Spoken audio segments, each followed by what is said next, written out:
Assalamualaikum warahmatullahi wabarakatuh. Kembali lagi dengan saya. Nama saya Khairunisa dari HKI 5D, NIM 1210218300. Kali ini saya akan menyelesaikan tugas saya dari tugas UTS advokasi, yaitu tentang ADR atau Alternative Dispute Resolution. Apa sih itu ADR atau APS? APS adalah alternatif penyelesaian sengketa, yaitu lembaga menyelesaikan sengketa atau beda pendapat melalui prosedur yang disepakati para pihak, yakni penyelesaian di luar pengadilan dengan cara konsultasi, negosiasi, mediasi, konsiliasi, atau penilaian ahli.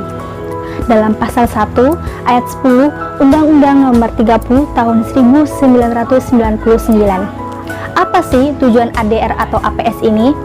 Yang pertama, mengurangi kemacetan di pengadilan. Yang kedua, meningkatkan keterlibatan masyarakat dalam proses penyelesaian sengketa. Yang ketiga, memperlancar jalur perolehan keadilan. Yang keempat, memperoleh penyelesaian sengketa secara win-win solution atau mutual acceptable solution. Dalam perundang-undangan, ADR sendiri yang menempatkan ADR sebagai mekanisme penyelesaian konflik.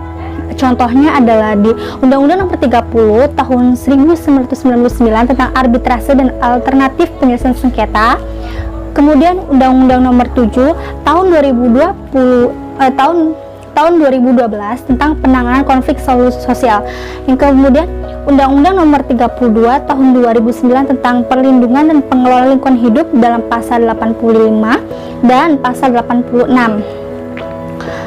Kemudian dalam bentuk dan karakteristik ADR, yang pertama adalah negosiasi, adalah komunikasi dua arah yang dirancang untuk mencapai kesepakatan pada saat kedua belah pihak memiliki kepentingan yang berbeda. Yang kedua adalah mediasi. Mediasi adalah penyelesaian sengketa melalui proses perundingan para pihak dengan dibantu oleh mediator di Perma nomor 2 tahun 2003 untuk mencapai suatu kesepakatan yang dapat diterima oleh semua pihak. Yang ketiga yaitu konsiliasi. Konsiliasi adalah usaha mempertemukan keinginan pihak yang berselisih untuk mencapai persetujuan dan penyelesaian perselisihan itu. Yang keempat dan yang terakhir adalah arbitrase. Apa itu arbitrase? Yaitu cara penyelesaian suatu sengketa perdata di luar pengadilan umum yang didasarkan pada perjanjian arbitrase yang dibuat secara tertulis oleh para pihak yang berperkara atau bersengketa. Yang berikutnya, kenapa muncul adanya ADR atau APS ini? Yang pertama adalah tuntutan dunia bisnis. Yang kedua, kritik bagi lembaga peradilan. Yang ketiga, peradilan tidak responsif. Yang keempat, kemampuan hakim yang generalis. Litigasi dan permasalahannya, yaitu karena waktunya lama. Litigasi itu apa sih? Litigasi adalah proses penyelesaian sengketa di luar pengadilan. Yang kedua adalah pertikaian win-loss. Yang keempat, kurang netral. Yang kelima, kurang jujur. Yang keenam adalah karena mahal.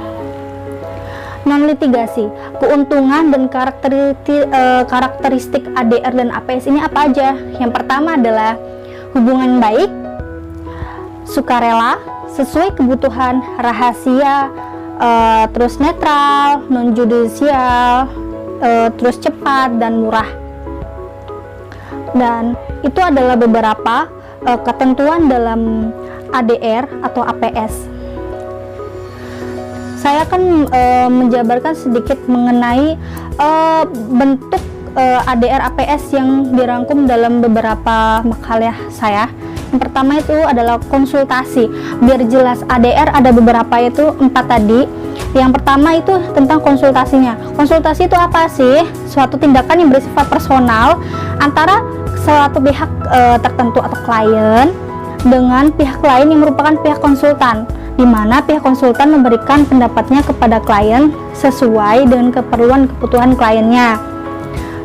Kemudian yang kedua adalah negosiasi.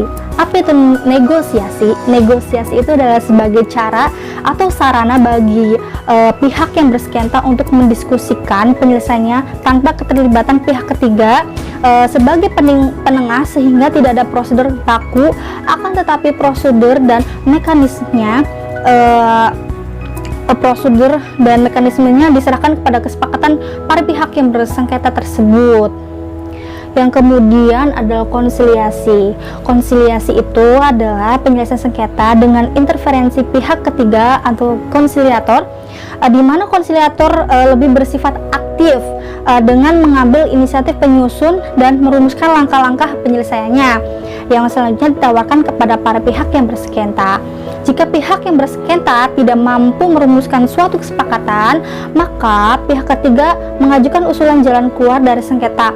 Meskipun demikian, konsiliator tidak berwenang membuat putusan, tetapi hanya berwenang membuat rekomendasi yang pelaksananya sangat bergantung pada itikat baik para pihak yang bersengketa itu sendiri.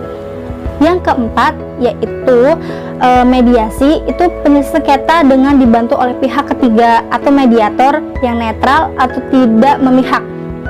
Peranan mediator ini adalah sebagai penengah yang pasif yang memberi bantuan berupa alternatif penyelesaian sengketa untuk selanjutnya ditetapkan sendiri oleh pihak yang bersengketa itu. Ada lagi tentang arbitrasinya, yaitu perbedaan dengan bentuk APS atau ADR lainnya tuh memiliki karakteristik yang hampir serupa dengan penyelesaian sengketa adjudikatif. Sengketa dalam arbitrasi itu diputus oleh arbiter atau majelis arbiter, yang mana putusan arbitrase tersebut bersifat final and binding. Namun demikian, suatu putusan arbitrase baru dapat dilaksanakan apabila putusan tersebut telah didaftarkan ke pengadilan.